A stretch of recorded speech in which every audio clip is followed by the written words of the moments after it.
नमस्कार, कैसे हैं आप सब? आशा करती हूँ सब बहुत अच्छे होंगे, खुश होंगे। आप सभी ने गणेश उत्सव बहुत अच्छे से मनाया होगा और अपने घर पर अगर आपने गणपति विराजमान करके रखा है ना, तो ज़रूर आप 10 दिन बहुत अच्छे से पूजा अर्चना करिए, खूब अच्छे से पूजा पाठ करिए, गणपति महाराज को खुश करें और लाइफ में प्रोग्रेस, प्रॉस्पेरिटी, रिद्धि-सिद्धि, शुभ लाभ आपके लाइफ में सब कुछ आए। तो चलिए आज मैं बात करने वाली हूँ ऋषि पंचमी के बारे में, जो कि आज के दिन है। ऋषि पंचमी का व्रत बहुत सारे व्यक्ति रखते हैं, कईयों को पता ही नहीं है ये क्या होता है। और कुछ उपाय जो अगर आपने व्रत नहीं भी रखा तो कम से कम मेरे कहने पर आज के दिन कर लीजिए। इससे कई तरह के पापों से मुक्ति मिलती है, कई तरह की चीज़ों से आपको छुटकारा मिलता है, परेशानियों से छुटकारा मिलता है। आपके पितृ आपको आशीर्वाद देते हैं और आपका जो भी गोत्र हो, उस गोत्र के जो ऋषि होंगे वो भी आपको आशीर्वाद देंगे। सप्त ऋषि हम लोगों में हिंदू धर्म में मान्यता है। आप गूगल से नाम निकालिए, सप्त ऋषि को नाम लीजिए और आज के दिन ज़रूर आपको 7 बाती वाला दीपक अपने घर से बाहर निकाल कर, चाहे घी से आप जलाइए, तिल का तेल का उपयोग करिए, सरसों का तेल का उपयोग करिए, ये आपके ऊपर है। लेकिन आज के दिन कुछ उपाय आपको करने हैं, लेकिन उसके पहले एक छोटा-सा विनम्र निवेदन। अगर अभी तक आपने मेरे और आपके दोनों के यूट्यूब चैनल एस्ट्रो पूर्णिमा को लाइक, शेयर, सब्सक्राइब नहीं किया, तो ज़रूर करिए और कमेंट में तो हर हर महादेव लिखना आपको ज़रूर पड़ेगा। सप्त ऋषि पंचमी, जिसे हम ऋषि पंचमी के नाम से जानते हैं, तो आज आपको ऋषियों के नाम स्मरण करने हैं। 7 दीपक, मतलब आपको 7 रुई की बाती लेनी है।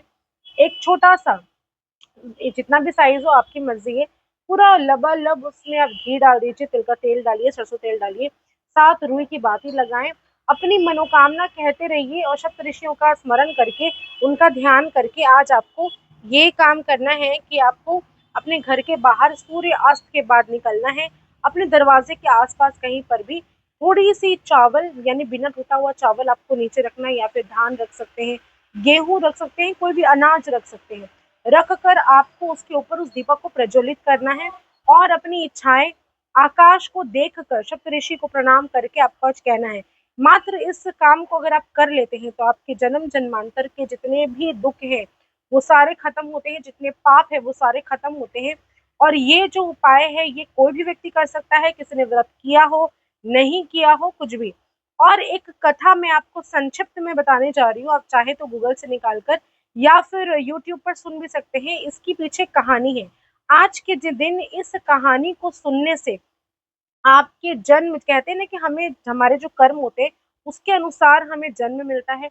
तो आपका जो भी कर्मास आपको इफेक्ट कर रहा है इस जन्म में, ये सारे कर्म के आपको अच्छे रिजल्ट्स मिलना शुरू हो जाएंगे। कर्म की वजह से आपको किसी भी तरह का कष्ट सहना नहीं पड़ेगा। तो ऐसा कहा जाता है। सप्त ऋषि ऋषि पंचमी का व्रत कब किया था, किसने किया था, चलिए बताती हूँ। एक किसान था और किसान की जो पत्नी थी वो रजस्वला हो गई थी और उससे इस बात को पता होते हुए भी वो अपना काम करती रह गई और उसके संग हो गए उसके पति। तो रजस्वला अवस्था में जब उसके पति ने उससे संग किया तो एक बच्चे का जन्म हुआ और इसका पाप उन्हें भोगना पड़ा। इस कर्म की वजह से उनको जब नया जन्म मिला तो जो पत्नी थी उसे कुतिया का जन्म मिला और जो हस्बैंड था उसको बैल का जन्म मिला। और इस जन्म में उसके बच्चे जो थे, उसके जो उसे जो रजस्वला अवस्था में जो उसका बेटा हुआ था, उस बेटा सुचित्र नाम था उसका।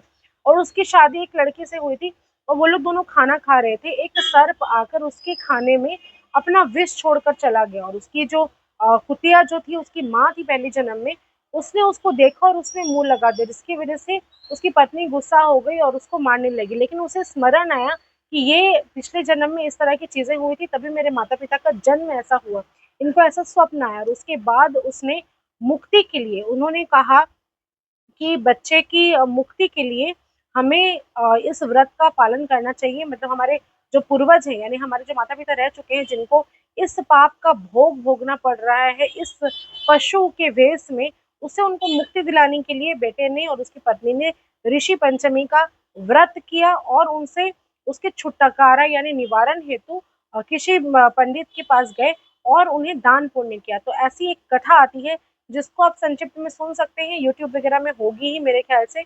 आप एक बार चेक करिए, इसकी किताब भी मिलती है। तो ये सारी चीज़ें अगर आप अपनी लाइफ में लाते हैं तो आपको खूब मतलब बहुत ज़्यादा आपको अच्छा रिजल्ट इसका देखने को मिलता है और आपको किसी भी तरह की समस्या का सामना नहीं करना पड़ेगा। आपके कर्म की वजह से आपको तकलीफें नहीं होंगी। आशा करती हूँ मेरे वीडियोस पसंद आ रहे होंगे। ज़्यादा से ज़्यादा लाइक करिए, शेयर करिए, कमेंट में हर हर महादेव ज़रूर लिखें। धन्यवाद।